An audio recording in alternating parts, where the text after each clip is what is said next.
ಪ್ರೀತಿಯ ವಿದ್ಯಾರ್ಥಿಗಳೇ ಹಾಗೂ ಆತ್ಮೀಯ ಯೂಟ್ಯೂಬ್ ಚಾನಲ್ ವೀಕ್ಷಕರೇ, ತಮಗೆಲ್ಲರಿಗೂ ನಮಸ್ಕಾರಗಳು. ವಿದ್ಯಾರ್ಥಿಗಳೇ, ಈ ದಿವಸ ವೃತ್ತಗಳು ಪಾಠದಲ್ಲಿ ಪ್ರಮೇಯ 2ನ ಅಭ್ಯಾಸ ಮಾಡೋಣ. ಇದು ಸಹ ಬಹಳ ಇಂಪಾರ್ಟೆಂಟ್. 3 ಮಾರ್ಕ್ಸ್ ಕೇಳ್ತಾರೆ. ಸೊ ಬಾಹ್ಯ ಬಿಂದುವಿನಿಂದ ವೃತ್ತಕ್ಕೆ ಎಳೆದ ಸ್ಪರ್ಶಕಗಳ ಉದ್ದವು ಸಮನಾಗಿರುತ್ತದೆ ಎಂದು ಸಾಧಿಸಿ ಅಂತ ಪ್ರಶ್ನೆ ಬರುತ್ತೆ. 3 ಅಂಕಕ್ಕೆ ನೇರವಾದ ಪ್ರಶ್ನೆ. ಸುಲಭವಾಗಿ 3 ಅಂಕಗಳನ್ನು ಪಡ್ಕೋಬಹುದು. ಸೊ ಫಸ್ಟ್ ವೃತ್ತ ಚಿತ್ರವನ್ನು ರಚಿಸಬೇಕು. ಇದು ವೃತ್ತ.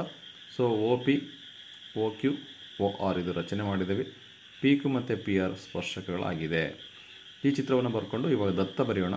O ವೃತ್ತ ಕೇಂದ್ರ, P ಬಾಹ್ಯ ಬಿಂದು, PQ ಮತ್ತು PRಗಳು ಬಾಹ್ಯ ಬಿಂದುವಿನಿಂದ ವೃತ್ತಕ್ಕೆ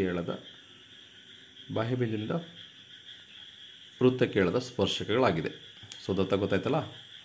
O ವೃತ್ತ ಕೇಂದ್ರ, P ಅನ್ನೋದು ಬಾಹ್ಯ ಬಿಂದು, PQ PRಗಳು ಬಾಹ್ಯ ಬಿಂದು Pನಿಂದ ವೃತ್ತಕ್ಕೆ ಎಳೆದ ಸ್ಪರ್ಶಕಗಳಾಗಿವೆ. ಇದು ದತ್ತ. ಸಾಧನೆಯ ಏನು? PQ ಅನ್ನೋದು PRಗೆ ಸಮನಾಗಿದೆ ಅಂತ ಸಾಧಿಸಬೇಕು. ರಚನೆ ಏನು ಮಾಡಿದ್ದೀವಿ? OP, OQ, OR ಈ ಮೂರನ್ನು ಸೇರಿಸಿದೆ. ಇದು ರಚನೆ. ಈಗ ನಾವು ಸಾಧನೆ ಮಾಡ್ತಾ ಹೋಗೋಣ.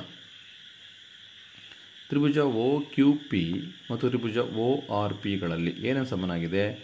OQ = OR. ಯಾಕೆ? ಒಂದೇ ವೃತ್ತದ ತ್ರಿಜ್ಯಗಳು. OP = OP. ಯಾಕೆ? ಸಾಮಾನ್ಯ ಬಾಹು. ಮೂರನೇದು ಕೋನ OQP = ಕೋನ ORP = 90 ಡಿಗ್ರಿ. ಯಾಕೆ 90 ಡಿಗ್ರಿ ಅಂದರೆ ತ್ರಿಜ್ಯವು ಸ್ಪರ್ಶಕಕ್ಕೆ ಲಂಬವಾಗಿರುತ್ತದೆ. ತ್ರಿಜ್ಯವು ಸ್ಪರ್ಶಕಕ್ಕೆ ಏನಾಗಿರುತ್ತೆ? ಲಂಬವಾಗಿರುತ್ತೆ. ಸೊ ಹಾಗಾಗಿ ತ್ರಿಭುಜ OQP, ತ್ರಿಭುಜ ORP ಇವೆರಡು ಸರ್ವಸಮ ಆಗುತ್ತೆ. ಲಂಬಕೋನ ವಿಕರ್ಣ ಬಾಹು ಸಿದ್ಧಾಂತದಿಂದ ಇವೆರಡು ತ್ರಿಭುಜಗಳು ಸರ್ವಸಮ ಆಗೋದ್ರಿಂದ PQ = PR ಆಗುತ್ತೆ. PQ = PR. ಸರ್ವಸಮ ತ್ರಿಭುಜಗಳ ಅನುರೂಪ ಭಾಗಗಳು ಸಮ. ಸೊ ಇದು ಪ್ರಮೇಯ ಆಗಿದೆ ವಿದ್ಯಾರ್ಥಿಗಳು. ಸುಲಭ ಇದೆ.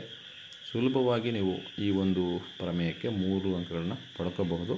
ಈ ಪಾಠದ ಮೇಲೆ 2 ಪ್ರಮೇಯಗಳನ್ನು ಕಲಿತ್ರೆ 3 ಅಂಕ ಫಿಕ್ಸ್ ಆಗಿ ನಿಮಗೆ ಬರುತ್ತೆ ವಿದ್ಯಾರ್ಥಿಗಳೇ.